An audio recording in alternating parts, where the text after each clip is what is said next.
జగిత్యాల జిల్లా కేంద్రంలో ఉగాది వేడుకలు ఘనంగా జరిగాయి. ఉగాదిని పురస్కరించుకొని జగిత్యాల పట్టణంలోని పలు ఆలయాలు భక్తులతో కిటకిటలాయి.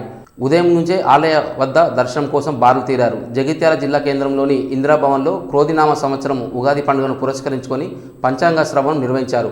ఉగాది పచ్చడి తయారు చేసి పంపిణీ చేశారు. ఈ సందర్భంగా జీవన్ రెడ్డి కుటుంబ సమేతంగా జిల్లా డీసీసీ అధ్యక్షుడు వీప్ అడ్డూరి లక్ష్మణ్ కుమార్, జగిత్యాల మున్సిపల్ చైర్పర్సన్ అడ్వాల జ్యోతి లక్ష్మణ్లు పాల్గొని ఉగాది పూజలు చేశారు.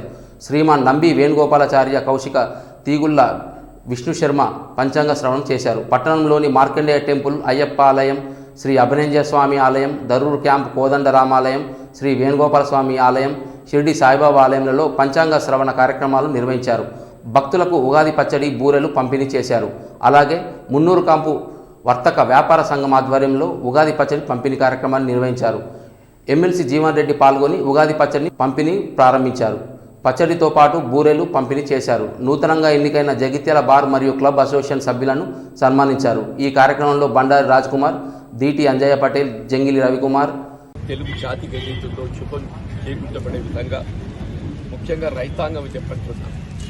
ఈ దేశానికి పట్టడి అన్నం పెట్టేటువంటి రైతు శుభం చేకూరాలని చెప్పని దానికి అనుగుణంగా వీళ్ళ వర్షాలు సమృద్ధిగా కురిసి పచ్చని పంటలతో ఏదైతుందో ఏ విధమైన ప్రకృతి వైపరీత్యాలు లేకుండా పండించేటటువంటి యొక్క పంటలకన్నింటినీ కూడా గిట్టుబాటు ధర లభింప చేయబడే విధంగా ఆ భగవంతుడు ఆశీర్వింప చేయాలని చెప్పని ముఖ్యంగా మన మున్నూరు కాపు సోదరులకు అందరూ కూడా చెప్పండి. వాస్తవంగా సమాజానికి వీళ్ళ పట్టెడన్నం పెట్టేది రైతు సోదరులు అయితే మున్నూరు కాపు సోదరులు చెప్పండి. అటువంటి మున్నూరు కాపు సోదరులు మరి ఎప్పటికీ సుభిక్షంగా ఉండాలి. వారు సుభిక్షంగా ఉంటేనే సభ్య సమాజం సుభిక్షంగా ఉంటుందని చెప్పండి.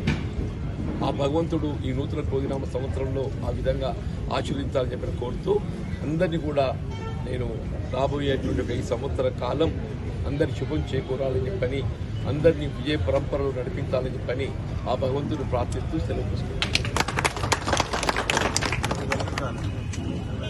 ఇందిరాభవన్లో జీవనన్న గారి ఆధ్వర్యంలో మన ధర్మపురి శాసనసభ్యులు ఇక్కడికి విచ్చేయడం జరిగింది. ప్రతి ఒక్కరికి హృదయపూర్వక కృతజ్ఞతలు తెలియజేస్తున్నాను.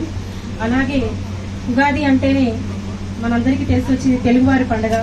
ప్రతి ఒక్కరికి క్రోధినామ సంవత్సర ఉగాది శుభాకాంక్షలు తెలియజేస్తూ ఈ సంవత్సరం ప్రతి ఒక్కరు ఆనందంగా ఉండాలి. ఎట్లాగో 7 రుచులు ఉంటాయి కదా, అలాగే ప్రతి ఒక్కరి జీవితంలో 6 రుచులు కలుపుకొని ప్రతి ఒక్కరు సంతోషంతో ఉండాలి. జగిత్యాల పట్టణ ప్రజలందరూ ప్రతి ఒక్కరు సంతోషంగా ఉండాలని మనస్ఫూర్తిగా కోరుకుంటూ, అలాగే జీవనన్నకు ప్రతి ఒక్కరూ ఆశీర్వాదం ఇచ్చి ఆయన ఎంపీగా గెలిపించాలని మనస్ఫూర్తిగా ప్రతి ఒక్కరిని కోరుకుంటున్నాను.